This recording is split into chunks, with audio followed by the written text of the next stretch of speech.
Welcome, my name is Lluis, and together with Marti and Josep, we have been on a 6-month experience called Erasmus. We have been in a city called Lodz.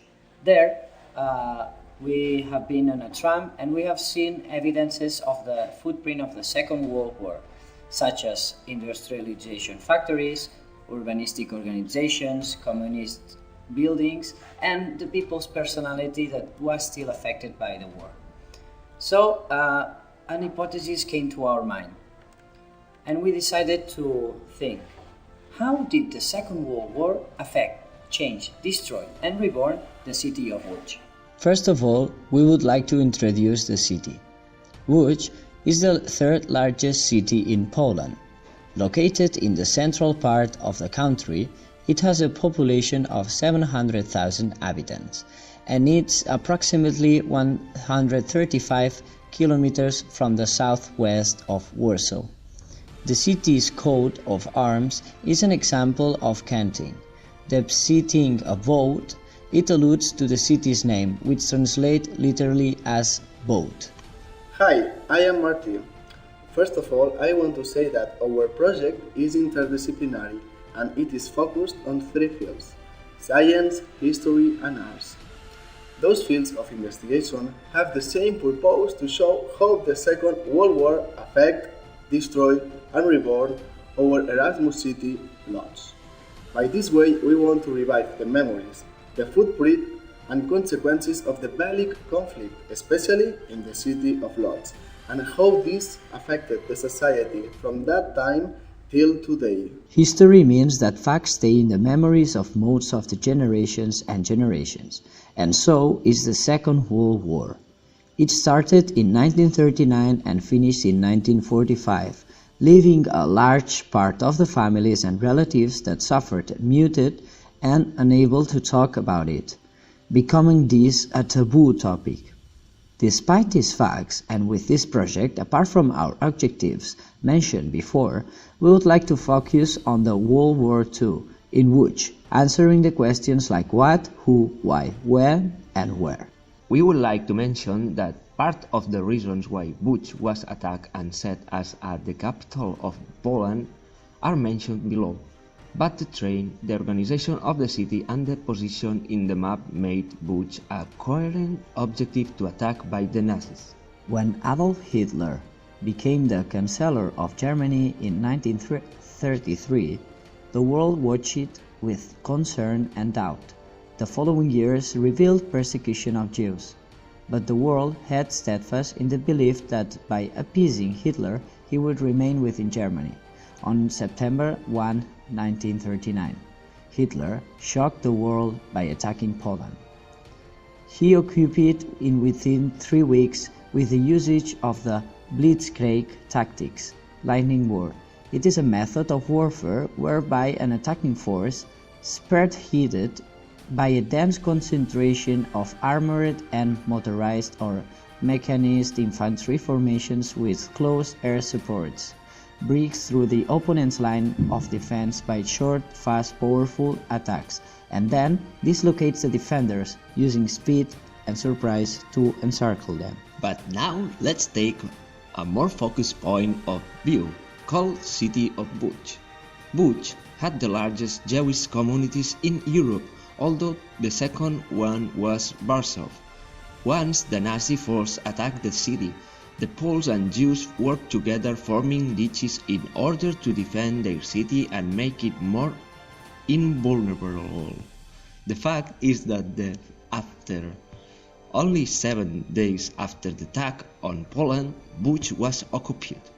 Furthermore, in the days of occupation, the Jews that lived in the city were robbed, beaten and seized of property, leaving nothing but themselves.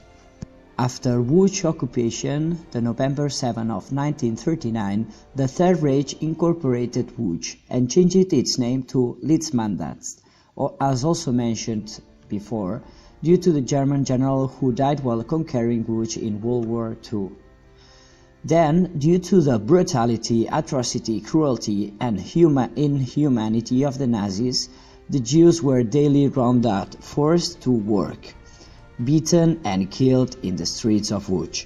On August 4, 1944, a final liquidation transport of 74,000 Jews from Łódź was sent out from the ghetto on its way to the gas chambers at Auschwitz, though a few remaining workers were retained by the Nazis to finish confiscating materials and valuables out of the ghetto. Everyone else living in the ghetto had been deported. 5 months later, on January 19, 1945, the Soviets liberated the Łódź ghetto.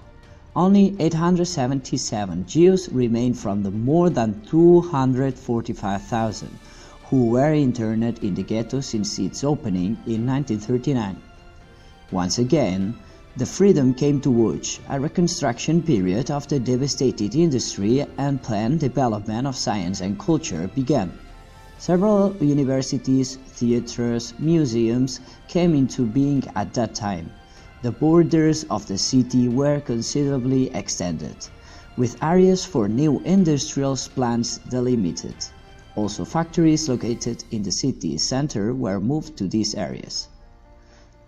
The one who does not remember history is bound to live it through it again. In the scientific part of the project, we have focused on the kind of train that was more used in the city of Łódź during the Second World War, and how this affects the evolution and the modernization of the city. One of the most relevant things that make the city increase the participation in this warlike event was the train. It can be strange, but during a military war, the means of transportation are one of the main fields of investment. Through the means of transportation, you can feed better your soldiers, you can move faster the armament, you can move a bigger quantity of people, and you can do a better performance in war. In Łódź there was a train station called Rodegast, and the German military used to transport Jews in the ghetto. Also, the same station was used to transport Jewish people to the extermination camp of Auschwitz. So, from our point of view, we can affirm that the train of Łódź brings your own death. The main model of train used by German army was called war locomotive. At the beginning, it was very difficult to understand how the train worked, and we decided to go to Radegast station, where there is a model of this locomotive, and asked for the instructor to make us easier the comprehension of the locomotive work. So the main element of the train is the steam. The steam-powered engine is the heart of the steam locomotive. In order to understand how the locomotive works, it is important to first understand how the steam engine operates. This involves water and fire, which is used to create heat. Coal or wood is frequently the fuel that is used to create the fire, although oil was also used. The fire is used to heat the water, which in turn creates the steam that causes the wheels to turn. The train produced an increasing of population. How? With Radegast station arrived most of the European Jews, and it made the increasing of double population. After the population kept increasing because it was a non-destroyed city and most of Polish come to Lodz in order to find a job place. It is possible to affirm that without the train wouldn't be possible that the Polish government thought to move the capital from Warsaw to Lodz. Because of the constant increasing of population, arrived most of them by train in produce that the city become every time bigger. So in consequence appeared new neighborhoods as Jewish ghetto. Consequently, the organization of the city changed and appeared new ways of public transport as tram or bus. To sum up all the concepts, we would like to clarify that the modernization of the train was linked to the evolution of the city. Without the constant scientific improvement in trains, it wouldn't have been possible to move such a great quantity of population. Consequently, the organization of the city wouldn't have changed, no increasing of citizens. New public transport wouldn't have been appeared. The city wouldn't have been a clutch place for the Second World War development. So Łódź wouldn't be the same modern and efficient city as today. As we see, art is a way to express thinkings, feelings, and reasonings of an artist, and it implies the whole society. One of the most characteristic particularity of the city of Łódź is its art representations made on some of the buildings of the urban core. Street art was promoted by Reborn Forms Foundation, created in 2009. They focused on broadly defined city culture and on organizing, promoting, and supporting independent artistic initiative in public space. They want to change city space by raising its quality and aesthetics. They see artistic activities as important tools in education and social revitalization. They want to promote life in culture and art, direct them towards people, and make it possible for them to take an active part in organized events. We propagate every activity that aims at revitalizing our city and country as well as the whole country through artistic creativity. The public-private partnership and the addition of the artwork has attracted business and investment, and of course urban exploring tourists who can follow a map to see the works within a couple of hours. As a model for employing the talents of street artists to create public art in service of the reinvigoration of a city, this one appears to be very successful and respecting the work while adding value to a neighborhood, district, city and community. People who are living in this city are thinking that Łódź is generally dirty, great, distracted and neglected, says Michał Bieszczynski, the director of Urban Forms Foundation. In this point is where we can introduce the consequences that the Second World War caused to Łódź and how the city was affected in the urbanistic, geographic and social aspects. As we can see, the whole city and consequently its social surroundings were damaged, and by this reason this kind of initiatives gave to Łódź another better, warm and open-minded atmosphere. Then our investigation work comes. After all this bibliography, we would like to link the scientific matters with the artistic point of view from the historical way of seeing the city. In this part of the project, we have been researching the reason why the street art is located in specific streets. We would like to prove that the part of the Jewish ghetto is completely forgotten for the city council. First of all, from 30 street mural art that we can find in the city, only 3 are in the Jewish ghetto.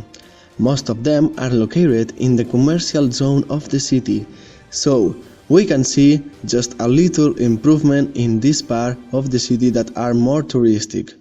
Moreover, we decided to link those street arts in the Jewish ghetto with the historical and scientific concepts that we have been talking in the other parts of the project. Finally, after doing this research about all the street art in Łódź, we can affirm that the city council is basing the future of the city in Piotrowska Street and its surroundings. From our point of view, this is why because there is a consumerism and capitalist culture and in the development of the city, and the most historical parts of the city as the Jewish ghetto, they are going to be forgotten.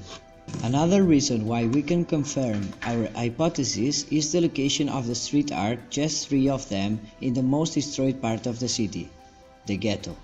Moreover, the public transport of the city doesn't arrive as frequent as the other parts of the city. So, the 2 main reformist elements of the city don't appear in the remodeling of the most historical and destroyed part of the city. From our point of view, this is why, because there is a consumerist and capitalist culture in the development of the city, and the most historical parts, as the Jewish ghetto, are going to be forgotten. One of the last parts of the project is the questionnaires.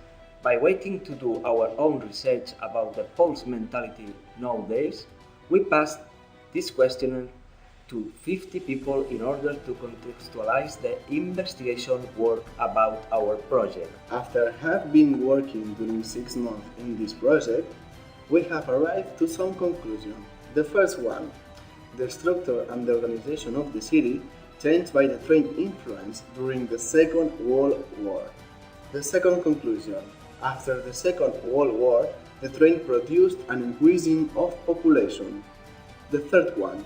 Lodz evolution after the Second World War has been always linked to this mean of transportation, the train. Finally, without the train, Lodz wouldn't be the city of nowadays. After all these facts, the city was going on a broad trip to change Mainz's population. The city was destroyed in the surroundings, leaving the center intact. Another conclusion is that war made a change in the mentality of the Poles by creation of the Jewish ghetto. And also, as the Nazis' operational campaign attacked a main strategic point of Poland, the Polish army had to back up in the process of reconquer. Also, street art pretend to change city space by raising its quality and its aesthetics, and the art movements that are here could change the city and revitalize it. Street art could attract more tourists and as a stimulus for them, and so the tourist attraction point of the city is the main center. Finally, from our point of view, we can see two sides of the city. One of them consists in trying to overtake the Second World War footprint. On the other side, they are still in the darkness and shadow above what happened in the Belgic conflict. In this part of the project, we have been researching the reason why the street art is located in specific streets. We would like to prove that the part of the historical parts of the city is completely forgotten for City Council of the city. The future of our project. Once we have finished our project, we still have many questions related to the future of our work and they need to be answered.